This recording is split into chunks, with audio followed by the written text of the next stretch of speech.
मुल्क में इंसानियत लॼाईंदड़ ऐं अफ़सोस जोगनि वाक़िअनि में हर ॾींहुं तमामु घणी वाध थींदी पई वञे। साॻी रीति पनवाकिल में बि अहिड़ो ई हिकु दर्दनाक वाक़ियो पेश आयो आहे, जंहिं न रुॻो हिकु घर जूं ख़ुशियूं खसे वरितियूं पर हर माण्हूअ खे ग़मगीन करे छॾियो। पनवाकिल जी मेहराण कॉलोनी रहवासी 14 वरियनि जे नीगर आफ़ाक़ वाघे खे जिनसी ज़ियादतीवाद तशदुद करे क़त्ल कयो वियो। 7 दर्जे में पढ़ंदड़ शागिर्द आफ़ाक़ अहमद वाघो पंहिंजे वालिद अहसान सां गॾु मग़रिब जी निमाज़ पढ़णु पाड़े जी मस्जिद में वियो त वापसि घर न मोटियो। ॻोल्हा ॿिए ॾियारे संदसि लाश ॻिचीअ में रसो ॿिधल ऐं बदतरीन तशदुद थियल हालत में मस्जिद जी छत तां मिलियो। वाक़िए खां पोइ असुल जवाबदारनि जी गिरफ़्तारी तोड़े मेडिकल लाइ पुलिस 22 शकी माण्हुनि जा DNA सैंपल वरिता, जिन मां हिकु जवाबदार पंहिंजे ॾोह जो एतिराफ़ कयो। सिंध TV न्यूज़ सां ॻाल्हाईंदे जवाबदार जो चवणु हो त असां जुमे ॾींहुं हुयो, छोकिरो नमाज़ पढ़णु आयो मस्जिद में, मग़रिब जो टाइम हुयो। छोकिरो नालो छा हुयो? आफ़ाक़ हुसैन वाघो हुयो, साईं हसन लाइ वाघे जो पुटु आहे।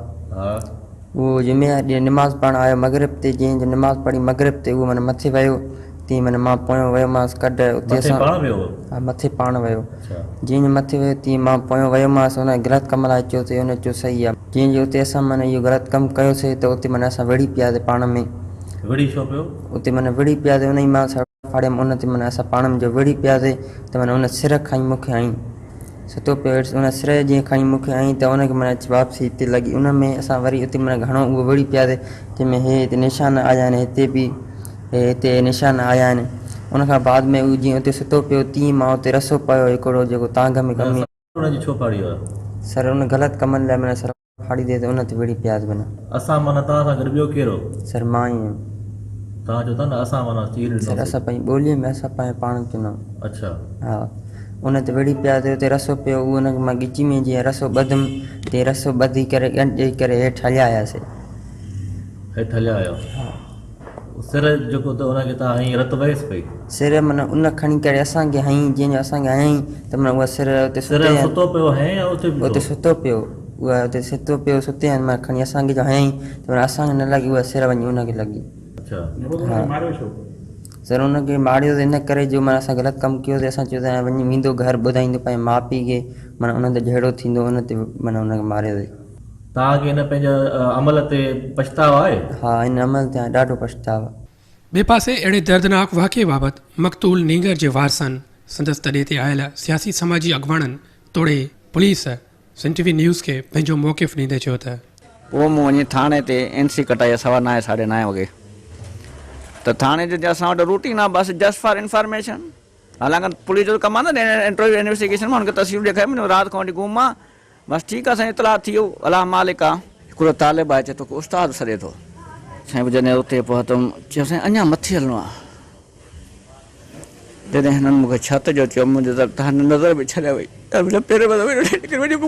छित ते ज़िंदा न उहे तस्वीर पहिरीं आहे यार, तव्हां ॿुधायो केॾो ज़ुल्म करे छॾियो हुन। पुलिस जेको आहे बसि हिकिड़े माण्हू जो FIR बि लिखाए वरिती, बसि नामिनी करे वीडियो रखी छॾियो आहे। असां था चऊं त मूंखे पूरी तहक़ीक़ करे जेको बि माण्हू इनवॉल्व आहे, चाहे शफ़ीक़ आहे या इन सां को रिलेटेड आहे, मासूम ॿार जो कंधु भॻल आहे, मुंहिंजे ॿार सां ॿांह भॻल आहे, मुंहिंजे पुट जूं अङूं भॻल आहिनि यार। गुस्ल मां पंहिंजे औलाद खे पुट खे मां पाण ॾिनो हुयुसि, मोली खां कोन ॾियरायो हुयो।